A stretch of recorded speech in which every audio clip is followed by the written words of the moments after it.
This is your WLAK Daily News Roundup for Lake Air, 107.5 FM and 1260 AM in Amory. Civic Media News. I'm Terry Bell. Here's what Wisconsin needs to know. Rent is going up faster in Wisconsin than most of the rest of the country, according to Channel 9 TV in Wausau. Their reporting shows rent in Wisconsin went up 8% in January of last year to January of this year, making Wisconsin one of the top 10 states in the country for rent increases in that time. School in one northern Wisconsin district will be closed for the next 2 weeks after a potential carbon monoxide leak made 39 people sick last week. Machinery will be inspected and the building is being cleaned. The plan is for classes to resume on April 2nd. Community health centers are getting a $4.4 billion boost in funding as part of the latest deal to avoid a partial government shutdown. Roughly 1 in every 11 Americans gets their health care from community health centers. They provide primary care, behavioral health, dental, just an array of services, often in newer communities to reach underserved patients across the nation, especially in rural areas. Joe Dunn is with the National Association of Community Health Centers. Senator Ron Johnson says he hopes the Senate will take their time studying the House TikTok bill before calling for a floor vote. What I've looked so far, there's very legitimate concerns on both sides of the issue. So I'm hoping we don't just rush into this, take a vote. I hope we actually do deliberate on this and take a look at this thing from both sides. The bill would take TikTok off U.S. app stores unless its Chinese owners sell to an American buyer. A software engineer hired by Donald Trump to find voter fraud in Wisconsin and other states is out with a new book. Ken Block tells WISN-TV's Upfront he instead ended up debunking 20 different claims of voter fraud. I found across all of the swing states, a total of less than 300 fraudulent votes across all of them, not nearly enough to have impacted one of the swing states, let alone all of them. Block's book is called Disproven. 2 Wisconsin 8th graders are the winners of the 75th Badger State Spelling Bee. Aiden Wajiak-Lazaria from Madison and Nethra Muthupandiajara of Franklin will represent Wisconsin at the Scripps National Spelling Bee at the end of May. More than half of all workers in Wisconsin plan to watch the NCAA basketball tournaments at work. 55% of those who responded to a survey say they plan to watch on the job, and the national average is 51%. I'm Terry Bell, Civic Media News. Now here's what you need to know closer to home. For WLAK News, I'm James Kelly. Northern Wisconsin law enforcement agencies joined for active shooter training at Superior High School last week. The Superior Police Department, Douglas County Sheriff's Office, Superior Fire Department, Mayo Clinic Ambulance, and local college students acting as victims took part in the training, preparing officers to respond to an active threat and for what to do after the shooting. The goal of the training was to make sure law enforcement and medical personnel know how to work in tandem during a worst-case scenario situation. A proposed housing development is causing tension between residents and the surrounding neighborhood. According to a Northern News Now report, some residents in the Lakeside Lester Park area of Duluth have pushed back against the Bald Eagle Estates project with complaints that it could increase traffic and change their neighborhood. Proponents of the project say there's a desperate need for more housing in Duluth. The city's planning commission is scheduled to vote on the plan in early April. Authorities responded to a house fire in Rice Lake over the weekend. According to the Rice Lake Fire Department, a fire broke out on the 4300 block of West Cavalry Road on Saturday evening around 6 p.m. When authorities arrived, they found smoke coming from the basement of the house and the resident trying to rescue their pets from the burning structure. Firefighting crews were able to extinguish the fire by about 6:30, and the resident was not injured. Fire officials do not consider the fire to be suspicious.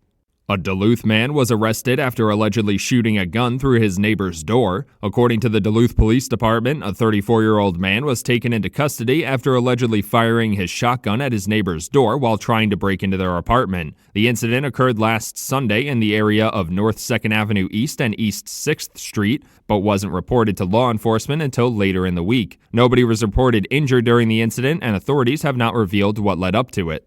Duluth City councilors are pushing for stronger clean car standards from the Biden administration and Environmental Protection Agency. According to a Northern News Now report, councilors Mike Mayu and Wendy Derwachter led a virtual meeting on Thursday to call on the Biden administration to finalize strong clean car standards and share harmful health effects of tailpipe emissions. Environmental advocates are hoping that the new standards would make nearly 70% of all new car sales electric vehicles by 2032. Lake Superior College's new library is officially complete. According to a Fox 21 report, the school has reopened the library following a $2.3 million renovation. The freshly renovated Harold P. Erickson Library now features a tutoring and learning center, student support services, and 10 study rooms. School officials are hoping that having all of those services in a central location now, instead of scattered around the campus, will encourage more people to use them. The library will also be open to the community. Lincoln Park residents made their voices heard at an open house regarding a street reconstruction project. According to a Northern News Now report, the city of Duluth plans to tear up West Superior Street between Carlton Street and West Michigan Street to resurface the road, improve pedestrian access, and add new traffic signals. Those who participated in the open house expressed concerns about finding a balance between completing the project and the disruption to residents. Construction would take place from 2025 to 2028.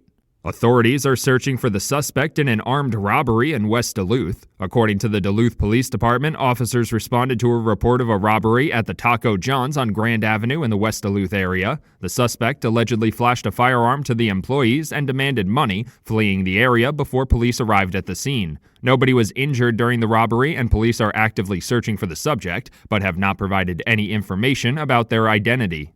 And that's what you need to know. For WLAK News, I'm James Kelly. Badgers headed to the big dance. Hi, I'm Mike Clemens with sports. Men's college basketball, Wisconsin lost to Illinois 93-87 in the Big Ten final, but are headed to New York, where they'll face James Madison University Friday night. Greg Gard on what he knows about their next opponent. I mean, they're 31-3. They won the Sun Belt. They beat Michigan State in overtime the first game of the year. They're really old from what I've learned so far. A lot of grad transfers. The best shooter used to be at South Dakota State, Friedel. Yeah, you're going to play. Everybody you're going to play this time of year is really good. You can just erase all those numbers. They won't have to play until Friday night. Could they use the break? Everybody needs it. Everybody. We played 4 games in 4 days. Even I need it. So, but no, it'll be good because we'll fly out there Wednesday, I'm sure. And which has always been one of my arguments with the league is that the teams that play on Sunday should not be in a Thursday bracket. Marquette plays Friday afternoon against Western Kentucky. In the NBA, the Bucks with a win at home over the Suns. The final score 140-129. The funny thing is, Doc Rivers says that's exactly what he told the team at Saturday's practice, how much they'd have to score. We actually talked about yesterday that there was a 140, and I'm not kidding, number out there. We just said, guys, we got to have the mindset that we can score 140 points. Giannis sat out with a sore hamstring. Bobby Portis came off the bench scoring 31 points, saying it was time to silence his critics. Try to block out all the naysayers. They been talking crazy about me all year long, trade them, all type of stuff. So I can get in my own zone now. That's the Bucks' Bobby Portis. With sports, I'm Mike Clemens. On your entertainment beat, I'm Pete Schwaba.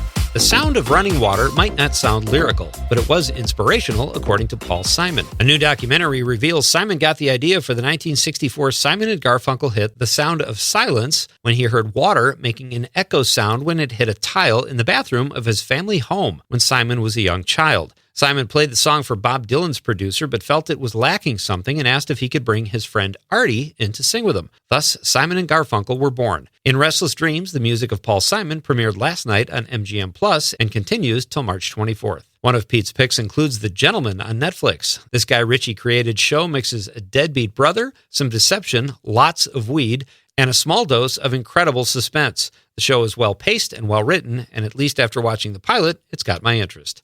What is it about Chevy Chase that makes people want to punch him? The 80-year-old actor famously exchanged blows with Bill Murray years ago on the set of Saturday Night Live, and now it's come out that Joel McHale and Chase got into a physical altercation in which Chase's shoulder was dislocated on the set of Community. McHale described the incident on Michael Rosenbaum's Inside of You podcast. The Christmas Vacation star was let go from the show in 2013 after allegedly using racist language towards a co-star and a heated confrontation with creator Dan Harmon, who doesn't love a Hollywood fight. Oprah says she will no longer be part of the board at Weight Watchers. Variety reports that during an appearance on Jimmy Kimmel Live, the talk show mogul told the host she made the decision so she can be free to talk about whatever she wants when it comes to issues involving weight loss. It might have something to do with the fact that her upcoming program titled An Oprah Special, Shame, Blame, and the Weight Loss Revolution airs March 18th. There is just something about the movie-going experience that you can't get at home, like seeing a drunk dude exposing himself in the chair next to you. Police in suburban Detroit arrested a man after his live show upstaged the movie on the big screen. The Kristen Stewart film Love Lies Bleeding apparently was just enough to get the man's motor running to the point where he could no longer resist himself. The film has lesbians, action, romance, and bodybuilding, topics that would make any moviegoer need a cold shower.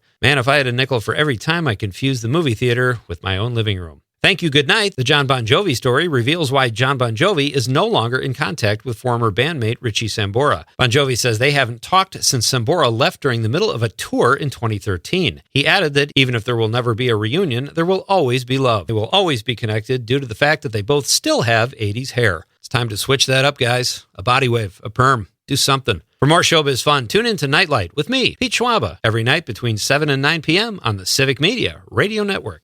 Mostly sunny today. We'll get to around 37 for a high this afternoon. The wind out of the west at 5 to 15. Tonight we'll drop down to 28 for a low. Tomorrow it will be breezy but a bit warmer. Mostly sunny with a high of 48. On Wednesday, sunny, windy, and colder with a high of only 33. I'm meteorologist Sean Cable. Temperature now at 19.